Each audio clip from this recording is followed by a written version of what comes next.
There is a moment in every person's life when they first hear themselves described accurately by someone who has no reason to know them. That moment does not feel like recognition. It feels like exposure. The man who first used the word cipher directed at me was not using it as a code name. He was using it as a description. He was telling me what I was before I had decided what to be. His name was Colonel James Aldrich Maddox. He had served in Korea and Vietnam. His personnel file described the years between only as special assignments. He looked older than 51, not broken down by time, but compacted by it. Decades of information and experience pressed into a smaller and denser version of himself. He had the habit of walking behind the students while he lectured, deliberate, not restless. Place the idea at the front, then move to the back. Force the cadets to choose between the idea and the man. Most cadets chose the idea. He was watching the ones who chose the man. I was one of those. I watched Maddox move through the room. I watched where he stopped and where he did not. My notepad was empty. I was reading the room instead of the lecture. He stopped behind my chair for exactly as long as it took to understand what I was doing. Then he moved on without saying anything. He kept me after class. The plebe system existed not to break you, but to disassemble the civilian version of you carefully enough that what remained could be rebuilt according to military specifications. I could not stop analyzing the system while I was inside it, which meant I was never entirely inside it. Always a part of me at a slight remove, watching, cataloging, filing. We woke at 5:30 each morning. The schedule was designed to eliminate leisure as a category, to fill every available hour with obligation until obligation became the natural state. Executing a system whose mechanics you understand completely, like watching yourself perform a procedure from outside your own body. Thomas Garrett adapted by finding the grain of the wood and working with it. He had committed to the system's terms with the confidence of someone who believed his own terms would return afterward. Our rivalry had a particular texture, not hostility. We were each using the other as a measurement device, a standard against which to calibrate performance. Garrett said, "Most people in this building are going to become officers. You are going to become something that does not have a uniform, or if it has a uniform, the uniform is a cover." I told him someone had already given it a name. He asked what the name was. I told him. He was quiet for a moment. Then, "Yes, that fits." The conversation with Maddox happened on the 17th of November, 1980. Occasionally, there is a conversation that announces itself as consequential, even as it is unfolding. This was one of those. His office was small, neatly arranged, books on 3 walls, a map of the Korean peninsula on the 4th with markings too faded to read, a photograph of 2 officers on the desk. Neither man was smiling. He asked how I found the academy. I told him I found it interesting. He asked what specifically I found interesting about it. I said, "I find the design of it interesting, the way it is structured to produce a specific kind of person. Whether the structure works equally on everyone, or whether there are people it produces something different in." He had the quality of stillness of a man who had spent time in rooms where the wrong movement could end badly, not tension, settled. He had made his peace with whatever was required. He said, "And which kind are you?" I said, "I was not sure yet." He said, "I am."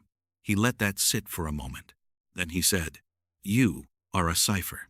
A cipher is a container, something that holds information without generating any of its own, a blank surface on which other things are written. You watch this room, and nothing about your watching is visible to the room.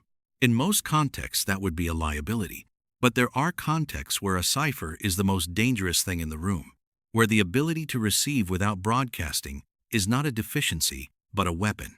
He picked up a pen from his desk. He turned it in his hands once. He set it back down. He said, "I have seen 4 cadets in 20 years who do what you do. 2 went into signals intelligence, 1 into strategic planning, 1 I cannot tell you about." I said, What happened to them? He said, they became very useful, and they paid a very specific price. But not today.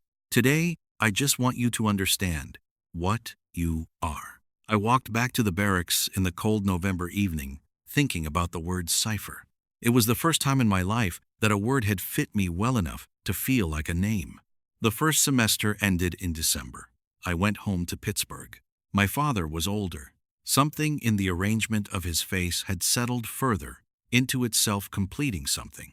The first visit, I went home carrying shock. The second visit, I went home carrying a word. We did not have a significant conversation. We watched television together for 2 evenings. My mother made the food she always made. On the last evening, my father said, "You seem different, more particular, like you know what shape you are." "Someone used a word to describe me," I said. When my father asked what the word was, I said, "Code." He nodded slowly. "That suits you." 3 words. The longest endorsement I had ever received from Raymond Elias Cross. I carried it back to the academy in January. I carry it still. The second semester was different from the first. The mechanisms become familiar. The familiar becomes something you can work with, rather than something that works on you. Maddox called me back to his office in February of 1981. "I want to tell you about the price," he said. "The price. The people who work with you will always know less about you than you know about them. It creates the specific loneliness of being unreadable. The marriages of people in this work fail at a significantly higher rate, not because of the secrets, because of the habit. The habit of withholding goes everywhere with you. You will be a cipher in your own kitchen on a Sunday morning, and you will not know you are doing it. There was a woman named Catherine who spent 7 years trying to find me inside the shell I had built. She eventually, quietly, without anger, concluded there was no access point. She was wrong. But the result was the same. He said, "Last question. Do you want to continue?" I said, "Continue what?" He said, "This particular path. There are other paths. Most of them are fine paths." He told me those paths were not mine. The conventional path would mean watching it instead of walking it, on it, and absent from it, simultaneously for the entire career. A very particular waste. For the first time in the conversation, he looked at me directly, not the careful lateral watching that had characterized everything before a full, unambiguous look across the desk. The question came in the same register. Did I want to continue? The answer was yes. He told me to come back on Thursday. I came back on Thursday. I came back every Thursday for the remaining 2 semesters of my plebe year. It became the fixed point of the week, the 1 hour that had nothing to do with formations, inspections, or the formal curriculum. In those Thursday sessions, Maddox began the education that the formal curriculum had no room for how intelligence actually works, how it fails, why it fails, in the specific ways it always fails, what a person who wants to be useful must cultivate, and what they must be prepared to sacrifice. He was not recruiting me, he was pointing at a door. The decision to walk through it would come later, in circumstances neither of us discussed in those sessions, because discussing a door before you have decided to open it is a way of closing it prematurely. It started in a small office with a faded map of Korea on the wall. An old soldier told a 19-year-old plebe what he was and asked whether he wanted to continue. That was the whole of it. Everything that followed was consequence. The answer had been yes. I have been giving that same answer ever since. And I have been paying the price Maddox described ever since as well. Both things are equally true. They have always been equally true. The price was not a surprise. Maddox had described it with precision. The problem was not the warning. It was understanding what a warning about the future actually costs when the future has not yet arrived. Understanding comes in retrospect. It comes when the woman has stopped looking, when the silence in the house has the particular quality of a decision made and not reversed. A cipher in your own kitchen on a Sunday morning and not knowing it, Maddox had described exactly that. The hearing was complete. The understanding arrived much later. The first thing the academy taught me, the quality I had always considered a deficiency, was not a deficiency. It was a capability. The observer is not absent. The observer is the most present person in the room. Most people see rooms as they wish them to be. They project, they construct, they impose. I recorded. Recording is undervalued everywhere. Recording is the foundation of everything that follows. The second thing, institutional structures that seem most rigid are often most flexible at their core. The structure exists to produce the quality. The quality, then, outlives the structure. It always does. The third thing, Maddox, a Thursday session, spring 1981. The intelligence failure is almost never the failure to collect. The information, in most cases, was available. The failure is almost always the failure to believe what was collected. We do not fail to see. We fail to accept what we see because it contradicts what we have already decided is true. That is the sentence. It has never stopped being useful. The only protection against that failure is having no prior commitment to a particular version of the truth. A cipher does not generate prior commitments. A cipher receives. That was the theory. The practice was considerably harder. The discipline is in the translation how to convert what you receive into something useful without coloring it with what you want it to mean. That question does not resolve. It sharpens. There was no answer I could offer. Maddox told me I would spend the rest of my career searching for one and that I would not fully find it. That was the honest version. He had no other version to give.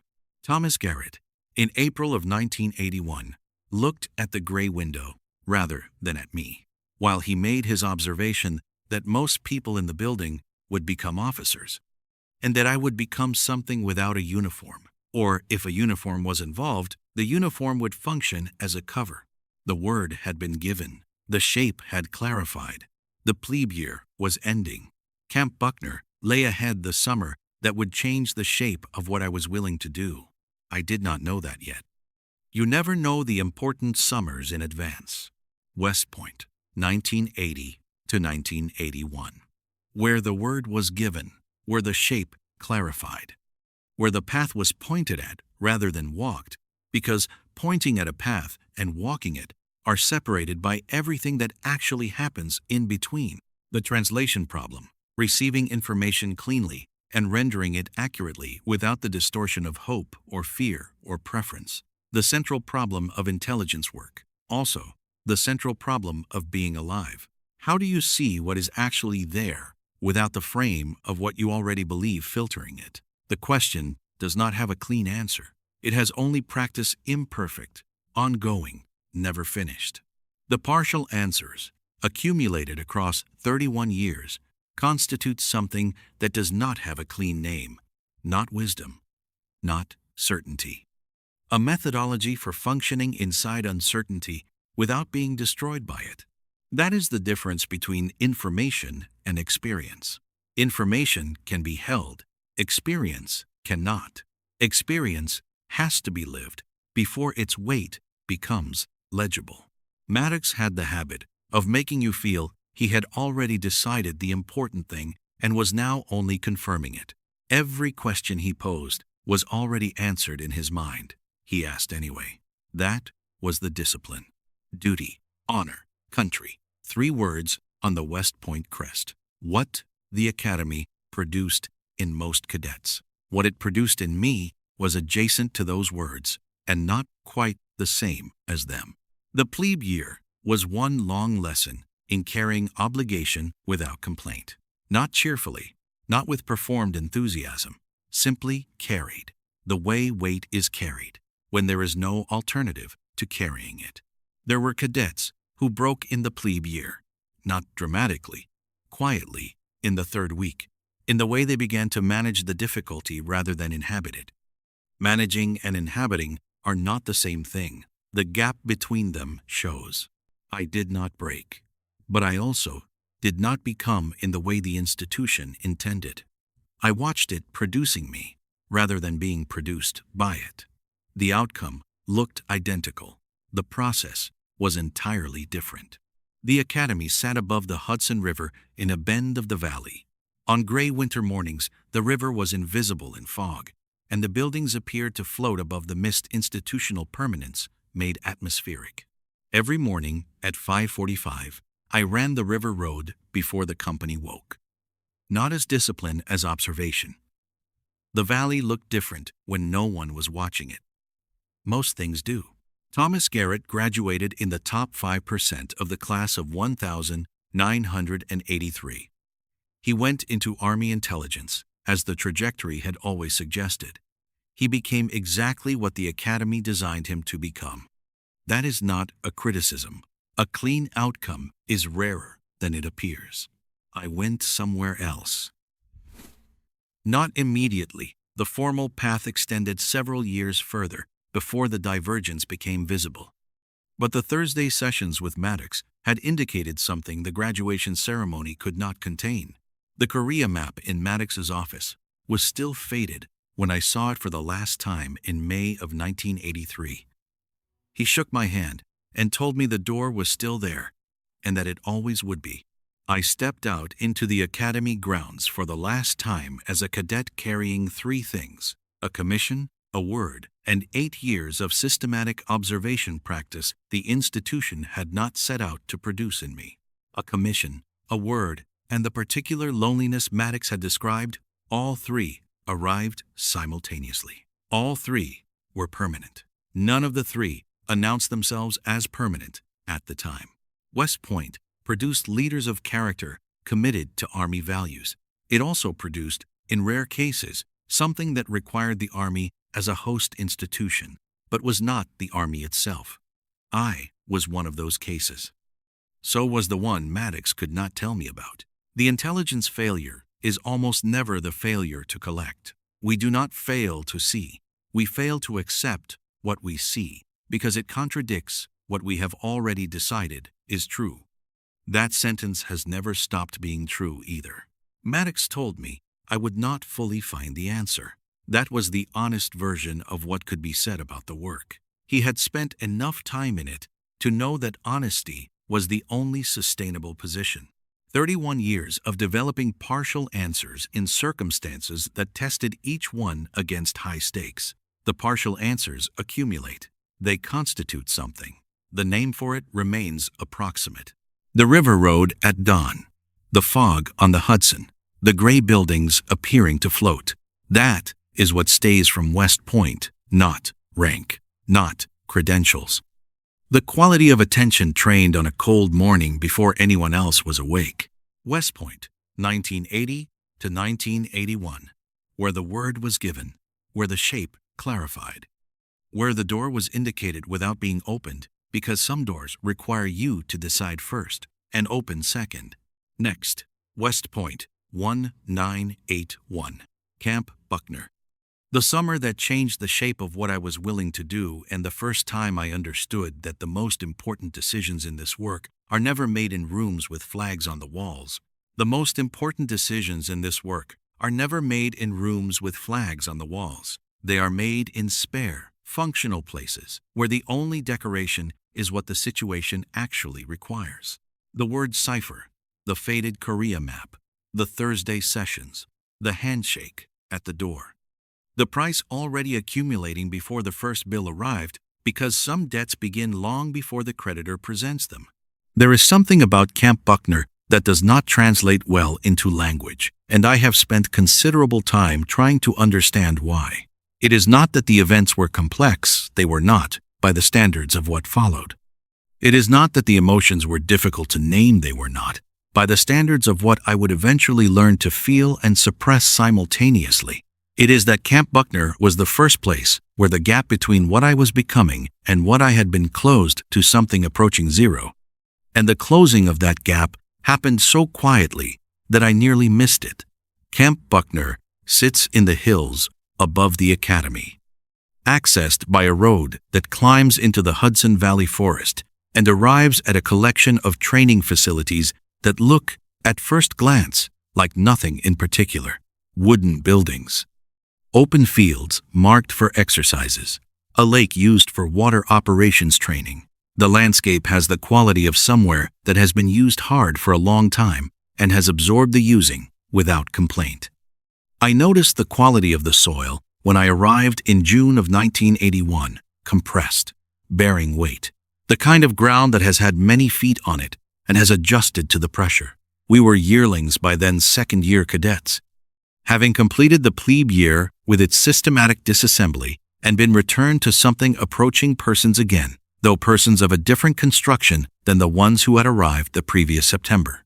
The summer at Camp Buckner was designed to move us from the theoretical toward the operational. Not combat, we were not yet officers, and the time for that was 2 years further along the formal path. But the exercises at Buckner had a texture that the Academy's academic buildings did not. You made decisions at Buckner. You made them under conditions that were not comfortable, and you made them in real time, and the people around you saw what you made and remembered it. I had not understood, before Buckner, the difference between being observed in a classroom and being observed in the field. In a classroom, the observation is contained, bounded by the session, filtered through the medium of written work and formal recitation. In the field, the observation is total. Everything you do is available to everyone around you, all the time, with no editorial process between the doing and the seeing. The field is an unmediated environment. I found this clarifying in a way I had not anticipated. What it clarified was this: the quality that Maddox had named and that Thomas Garrett had described from a different angle, the watching, the slight remove, the recording rather than projecting. That quality was not only useful in situations of deliberate analytical observation, it was useful in motion. It was useful in the middle of an exercise when everything was moving and loud and the information picture was incomplete and you had 30 seconds to make a call that would be evaluated for the next 20 minutes. The other cadets made decisions by choosing from the options their training had given them. They scanned the situation, identified the relevant variables, applied doctrine, and acted. This was the correct approach. This was what the training was designed to produce. I did something slightly different. I watched the situation first, not for long, never for long. There was no time for long, but for exactly the interval required to see what was actually there rather than what I had expected to find. And then I acted. The interval between receiving and responding was shorter than it looked from the outside. It looked like hesitation. It was not hesitation. It was the difference between receiving and projecting. Sergeant First Class Leonard Ames ran the tactical exercises at Camp Buckner that summer. He was a career NCO who had served 3 tours in Vietnam and had the particular patience of men who have learned to assess human beings under operational stress and have developed precise categories for what they find. He pulled me aside after the 3rd exercise in the 2nd week and told me something I have thought about more times than I can count in the 30 years since. He said it was the first time in 11 years running Buckner exercises that he had watched a cadet read the opposing force before the opposing force made a move. I told him I had been lucky. He looked at me for a moment with an expression that contained a very specific category of patience. The patience of a man who has heard a modest disclaimer from someone who is not actually uncertain about what they did. He said luck was not the word he would have chosen. He said the word he would have chosen was pattern. Then he walked away, in the manner of men who say the important thing and then remove themselves from the situation before the weight of it requires any further discussion. Pattern. I turned that word over the way I had turned over cipher 18 months earlier. They were related. Cipher described the quality of reception. Pattern described what reception produced: the ability to see the shape of information before the information completed itself. Not prediction, not intuition in any mystical sense. The recognition of a sequence that had begun and whose next elements were constrained by its own internal logic. The way a sentence constrains its ending Once the beginning has been committed to, I had been doing this since I was a child, watching my father's jaw tighten and knowing the conversation that was about to happen before it happened, watching Harold Birch walk down Maple Street and understanding from the specific quality of his movement that he was carrying something heavier than his physical weight, watching Maddox circle the back of the classroom and knowing from the pattern of his stops and starts which cadets he had already assessed and which ones were still being evaluated. Pattern recognition is not intelligence work. Strictly speaking, it is older than intelligence work. It is what prey animals do to survive predators. It is what every human being does in social situations, constantly and mostly unconsciously, to navigate the intentions of the people around them. What training does what those Thursday sessions with Maddox had done, and what the field exercises at Buckner were doing, was take a capability that existed at an instinctive level and bring it into conscious control. Make it a tool rather than a reflex. A reflex fires when triggered. A tool fires when directed. The distinction matters in the field. In the field, you need it to fire when you direct it, not when the situation happens to trigger it. The ability to choose when to watch carefully, to turn the full observational capacity on at will and off at will, to not be perpetually watching, because perpetual watching exhausts the watcher and makes them predictable. That is the trained version of what I had done since childhood. That was what Buckner was, in the end, teaching me to do. The summer ended in August. I went back to the academy for the final 2 years of the formal program. I did not go home to Pittsburgh that August. My mother had planned to visit the academy with my father in July, and the visit had been canceled in the second week of June, when my father's health declined in the way that things decline, when they have been declining quietly for longer than anyone acknowledged. He was not dying. Not yet, but something in the machinery of Raymond Cross had announced that it was tired, and the announcement had taken the form of a collapse at the steel mill on a Wednesday morning in June, from which he had been transported by ambulance and released 2 days later with a diagnosis that required medication and restriction and the end of the work that had defined every morning of his adult life. My mother called me at the academy. She was calm the way she was always calm, not because the situation was not serious, but because she had decided, at some point decades earlier, that the serious situations were precisely the ones that did not benefit from the addition of her distress to everything else already present. She told me what had happened. She told me what the doctors had said. She told me my father was home and stable, and that he had specifically requested she tell me not to come back before the summer training was complete. I heard the instruction and understood it was genuinely from him. It was the most consistent thing he had ever communicated. He had spent his entire adult life showing up regardless of what the showing up cost him, and he was not about to tell his son that an obligation should be abandoned because the personal circumstances had changed. The obligation was the point. You completed the obligation. That was the contract. I stayed at Buckner and completed the summer. I wrote him a letter. It was a short letter. I told him I understood the decision. I told him I would be home in August. I told him the training was worth completing. All 3 sentences were true, end quote. And together they said something. None of them said individually that I had learned something from him about the relationship between what you carry and how you carry it that was not separate from everything Maddox had been teaching me. You carry the weight. You do not announce the carrying. The work continues regardless. The letter took me 40 minutes to write. It was 11 sentences long. He received it on a Friday. My mother told me much later that he read it twice and put it in the drawer of the end table beside his chair, where it stayed until he died 9 years later. At which point, she found it still folded in the original envelope and gave it back to me. That is where it remains.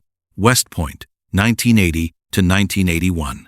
where the word was given, where the shape clarified, where the price was named clearly for the first time, and where I heard it without yet understanding what clearly means about a cost that has not yet been paid. Next, the final 2 years, 1981 to 1983. The return from Buckner, the last semester, with Maddox, the name passed to someone I had not yet met. And the first suggestion that the door Maddox had been pointing at for 2 years was about to require an answer. The Gray Operative, every week, without exception. Start from episode 1. The order is not a suggestion. It never was.